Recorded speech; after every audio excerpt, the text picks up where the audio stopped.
Subscribe કરો education in Gujarati ચેનલને. Subscribe કરવું તદ્દન મફત છે, ફ્રી છે. આપણા એજ્યુકેશન ગુજરાતી ચેનલમાં ધોરણ 8થી માંડીને ધોરણ 5 સુધીના ગણિતની બધી માહિતી, વિજ્ઞાનની તેમજ અંગ્રેજીના પીરિયડ ગોઠવવામાં આવ્યા છે, જે તમને વિના મૂલ્યે ઇન્ટરનેટના માધ્યમથી મેળવવામાં આવે છે. તેથી સબસ્ક્રાઇબ કરી લો, જેથી તમને તમારા ઈમેલ એડ્રેસ ઉપર મેસેજ આવી જાય યુટ્યુબ તરફથી કે હવે આપણો વિડીયો અપલોડ થઈ ગયો છે, જેથી તમે જોઈ શકો. એટલા માટે સબસ્ક્રાઇબ કરવાનું છું. એ તદ્દન ફ્રી છે. Thank you. આભાર વિદ્યાર્થી મિત્રો. ટેટ 2ની પરીક્ષા માટે ભાષાના, સામાજિક વિજ્ઞાનના, અંગ્રેજીના પ્રશ્ન સંગ્રહ લઈ આવું છું, જે આઈએમપી છે, પૂછાઈ શકે એવી શક્યતા છે.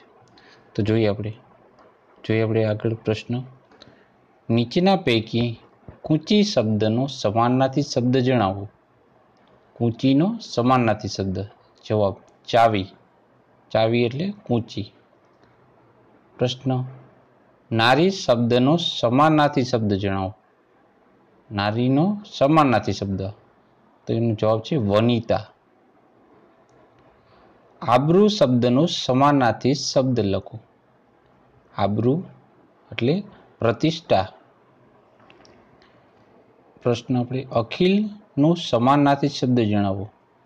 અખિલનો સમાનાર્થી થાય અખંડ, તો ક્યાંથી ટ્વીટર ન હોય. અસૂયા શબ્દનો અર્થ શું થાય છે? અસૂયાનો શબ્દનો અર્થ થાય છે અદેખાઈ. પ્રશ્ન. સમીરનો સમાનાર્થી શબ્દ નીચે પૈકી કયો નથી? લાગુ પડતો ન હોય સમાનાર્થી. જવાબ સમીરનો થશે નહીં, વાવાઝોડું ન થાય. બાકી સમીર એટલે પવન, વાયરો અને હવા થાય છે. વાવાઝોડું થતું નથી, એટલે જવાબ હશે વાવાઝોડું. પ્રકાશ શબ્દ માટે કયો સમાનાર્થી શબ્દ નથી? પ્રકાશનો સમાનાર્થી નથી એમ કીધું છે. આખો આપણે પ્રશ્ન ક્યારેક આપણે ઉતાવળમાં ભૂલી જઈએ, છે કે નથી એ ખ્યાલ ન પડે, તો આપણે આખું વાંચવાનું. શબ્દ નથી કીધું એટલે અંધકાર આવશે, કારણ કે પ્રકાશનો વિરુદ્ધાર્થી અંધકાર થાય, સમાનાર્થી થતું નથી. એના પછી પ્રશ્ન જોઈએ. મુસાફરી શબ્દનો સમાનાર્થી શબ્દ શોધો. મુસાફરીનો સમાનાર્થી થાય મજલ. નીચેનામાંથી આંખનો સમાનાર્થી શબ્દ નથી એમ કીધું, તો જવાબ આવશે ભાલ. બાકી ચક્ષુ, નયન અને લોચન એ તો આંખના સમાનાર્થી શબ્દ છે. આપણે પ્રશ્ન જોઈએ આગળ. જય ભીખુ કોનું તખલ્લુસ છે? એટલે લાગુ પડતું ગુલામનું નામ. બરોબર, કોનું ગુલામનું નામ છે? જવાબ બાલાભાઈ દેસાઈનું. પ્રશ્ન જોઈએ આપણે આગળ. અમૃતા કોની કૃતિ છે? જવાબ રઘુવીર ચૌધરીની. પ્રશ્ન જોઈએ આગળ. કવિ કલાપી ક્યાંના નિવાસી હતા? કવિ કલાપી લાઠીના નિવાસી છે. ટાઈમ મશીનના લેખક કોણ છે? એમના ટાઈમ મશીન જે આપણે છે એના લેખકકાર છે H.G. વેલ્સ. હવે આપણે અંગ્રેજી પ્રશ્નોત્તર જોઈએ થોડાક.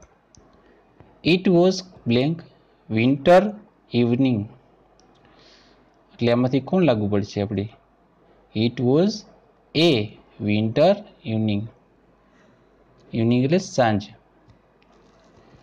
વિન્ટર એટલે શિયાળો.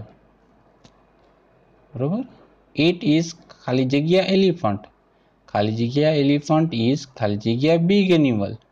તો ધ એલિફન્ટ એન કેમ લાગ્યું? કારણ કે AEIOU આર્ટિકલ્સમાં એન લાગે છે. પછી પાછો જ એલિફન્ટ વપરાણો એટલે ધ આવશે. ધ એલિફન્ટ ઇઝ ખાલી જગ્યા, તો બિગ એનિમલ. આગળ જોઈએ આપણે. વેડ હેઝ ખાલી જગ્યા ન્યૂ સ્કૂટર, તો એ ન્યૂ સ્કૂટર, કારણ કે એક વચન છે, સ્કૂટર છે એ એક વચન છે, તેથી એ આવશે. ટુડે આઈ સો ખાલી જગ્યા બ્લેન્કમાં European in a temple. Today I saw મેં જોયું ખાલી જગ્યા યુરોપિયન ઇન ટેમ્પલ. યુરોપિયનમાં ટેમ્પલ જોયું, મંદિર જોયું. ક્યુટ.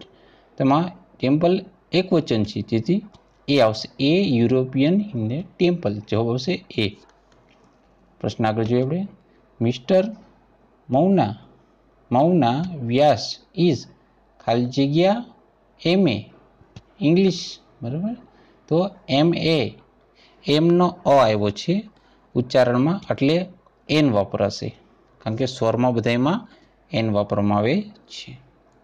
ખાલી જગ્યા blank. Sun shine very brightly in summer. Sun એટલે સૂર્ય, શાઇન એટલે ચમકવું, વેરી બ્રાઇટ એટલે તેજસ્વી, સમર એટલે ઉનાળામાં. તો ધ સન આવશે, કારણ કે તે નિશ્ચિત છે. સનની નિશ્ચિતતા દર્શાવે છે, એટલે ધ સન લાગશે.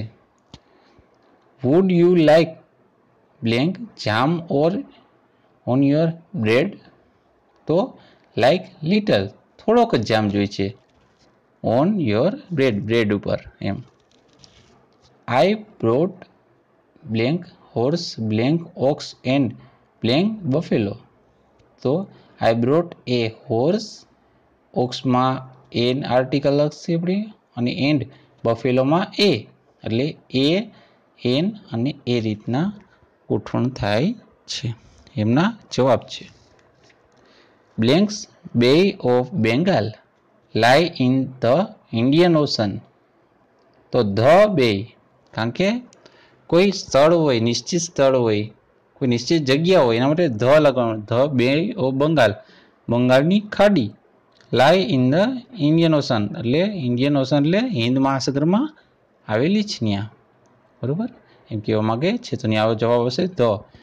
Blank ugly should not be hated. They too are human beings. The ugly should not be hated. They too are human beings. એટલે જવાબ આવશે the. I have sent blank SMS. I am sent an SMS. એ આવ્યો, એ એટલે સ્વર. આપણે સ્વર ગુજરાતી કરી લેવાનું. ગુજરાતી કરી અ આવ્યો છે તો એન વાપરવામાં આવશે. જવાબ આવશે એન.